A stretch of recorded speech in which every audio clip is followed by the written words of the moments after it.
Olá, gente, boa noite, sétimo ano, revisãozinha para a prova, né? Nossa prova será na quarta-feira.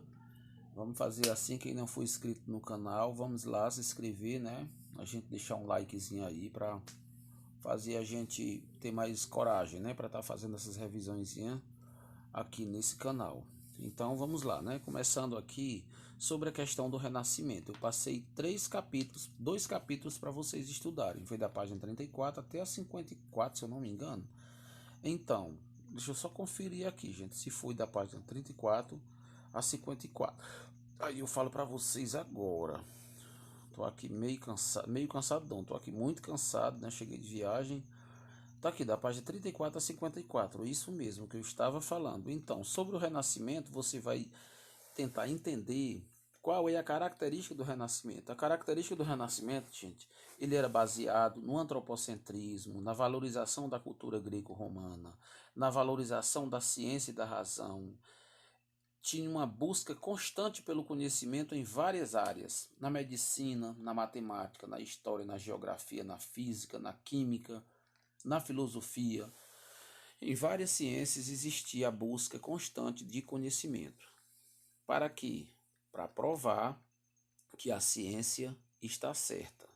Porque muitos na época não acreditavam na ciência.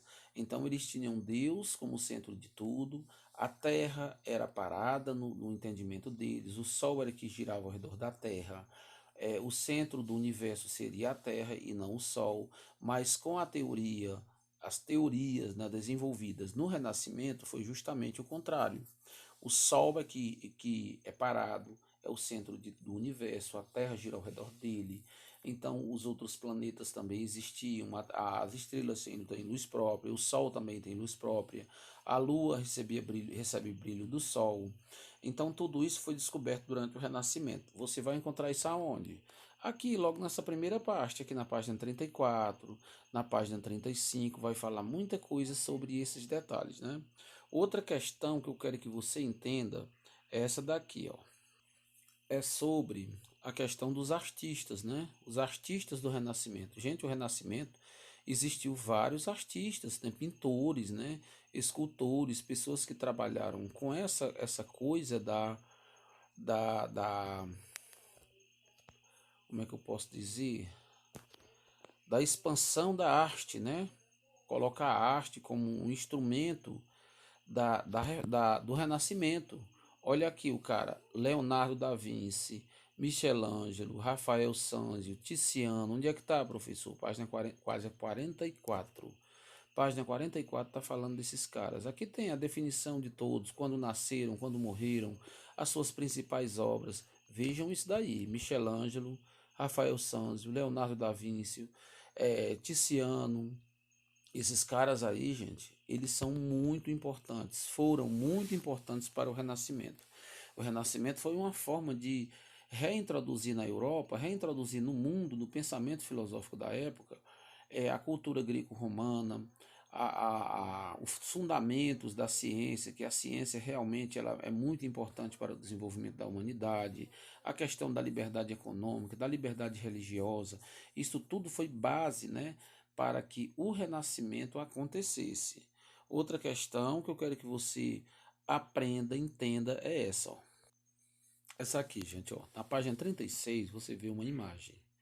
Essa imagem é a imagem da criação de Adão, certo? Você vê que Deus está representado por esse homem aqui do lado direito. Adão está representado por esse homem do lado esquerdo. Esse homem do lado esquerdo, ele está nu, ele representa Adão, o pecado, as falhas, representa todas as coisas, as características que um homem tem, que um homem comum tem. E veja que o braço de Deus ele está esticado, né? O dedo de Deus está bem esticado. O dedo de Adão não está muito esticado, a mão não está muito esticado. Você vê que Deus ele procura o homem, ele quer o homem e o homem se afasta. Isso pela teoria da filosófica dessa imagem, né? Então eu quero que você analise essa imagem, você veja a explicação que tem aqui da questão do humanismo, né? Está em qual página, professor? Na página 36. Veja bem isso daí, certo? Gente, onde foi o berço do Renascimento? Professor, o berço do Renascimento foi na Itália. Surgia na Península Itálica em fins do século XIV e início do século XV um movimento intelectual e cultural que expressava o novo modo de pensar do ser humano moderno, que ficou conhecido como Renascimento. Surgia na Península Itália, na Itália, surgiu o Renascimento na Itália. Então, o Renascimento, o berço dele foi na Itália, onde ele nasceu, na Itália. Página 34. Gente, ainda nessa página, na página 34, você vai ler aqui devagarzinho, você vai tentar entender os acontecimentos que ocorreram nessa época. Grandes navegações, reforma protestante. Olha, na página 35 dá continuidade sobre esse assunto. Você vai ler com calma e você vai entender que a reforma protestante e as grandes navegações foram dois movimentos importantíssimos. Olha, aqui também na página 36, que eu até passei agora para você olhar, né? Você vai ver que esses acontecimentos foram muito importantes dentro do Renascimento, certo? Então, nós vamos agora para a parte que fala sobre a Reforma Protestante, né? A Reforma Protestante teve como principal protagonista quem foi a principal pessoa que fez a Reforma Protestante. Estamos indo para lá ainda, viu? Olha aqui, porque o capítulo aqui é longo. Reforma Protestante, a pessoa mais importante dentro do contexto da Reforma Protestante foi um cara conhecido como Lutero. O movimento protestante iniciou aonde? Na Saxônia, região da Alemanha, e foi dirigido pelo monge Martinho Lutero, que ele nasceu em 1483 e faleceu em 1546. O ano assim que ele fez a Reforma Protestante foi em 1517. O dia foi 29 de novembro, né? Aqui não fala não, mas dia 29 de novembro foi colocado na porta da igreja, né, de Wittenberg, a cidade onde ele era monge, né, pastor, padre lá, tomava de conta da igreja. E ele fez umas contestações, né, apresentando 95 teses, ideias, né, que propunham uma reinterpretação da Bíblia. Portanto, ele não aceitava a interpretação que o Papa tinha das coisas da Bíblia, né, dos versículos, e ele tentou apresentar uma nova versão, né? Então, gente, durante esse período foi nascendo outros movimentos, né? Outros movimentos que estão baseados nessa questão de Lutero, que é se separar da Igreja Católica, né? Gente, aqui essa parte que fala de Martinho Lutero está aqui na página 48. Você vai estudar também a 48. A parte seguinte aqui que eu quero que você aprenda é sobre os seguidores de Calvino, sobre a predestinação. A base da teoria calvinista era o que? A predestinação. O que é a predestinação? Após a morte de Calvino, ou só um pouquinho aqui sobre a predestinação, né? Após a morte de Calvino, seus seguidores fizeram uma reinterpretação da doutrina da predestinação. A riqueza e a prosperidade passaram a ser vistas como sinais da graça do Senhor e não apenas como generosidade de Deus. Isso explica que o calvinismo obteve grande apoio da burguesia e estimulou seus adeptos a se esforçarem para progredir economicamente. As pessoas começaram a trabalhar mais, a economizar mais, a ganhar mais, a guardar mais dinheiro para poder ser abençoado por Deus, porque segundo a teoria calvinista, a pessoa era abençoada por Deus, então a pessoa era predestinada, a pessoa tinha a salvação. A predestinação é isso.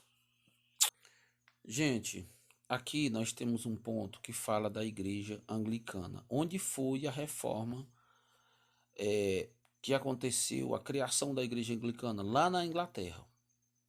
O rei Henrique quis se separar da esposa e casar com outra mulher, propôs ao padre essa separação, o Papa, né? O Papa não aceitou, o Papa condenou, então ele se chateou com o Papa, voltou para a Inglaterra, fundou a igreja anglicana e desde esse tempo ele ficou sendo como se fosse o maior representante, o sumo sacerdote da igreja anglicana na Inglaterra, né? Gente, outra coisinha que eu quero que você... Isso aí tá onde, professor? Página 50. Página 50, certo? Você vai ver o que é a igreja anglicana. A igreja anglicana. Leia isso daí. Outra coisa importante que eu quero que você aprenda é sobre heresia. O que é heresia, professor? Heresia é quando você prega o contrário daquilo que está sendo pregado na Bíblia. É um pensamento ou conduta que contraria a doutrina estabelecida pela igreja. Entre as práticas consideradas heréticas pela igreja estavam a feitiçaria e os ritos pagãos. Então, isso era heresia, entendeu? Onde é que está isso aí? Onde é que está isso? Na página 53. Veja o que é heresia, que você faz uma prova boa. Gente, a última parte para fechar aqui está na página 36, ainda na página 36, que fala sobre o antropocentrismo, que coloca o homem, que colocava o ser humano no centro do universo. O homem era o responsável por todos os seus movimentos, todas as suas conquistas, pelo seu sucesso, pelo seu sossego. Tudo que o homem produzia era produzido pela sua própria vontade e não mais pela vontade de Deus. Isso é antropocentrismo, certo, gente? Boa noite, boa prova. Quartas-feiras será a nossa prova. Se inscreve no canal, dá um likezinho aí, ajuda a gente, viu? Valeu, gente.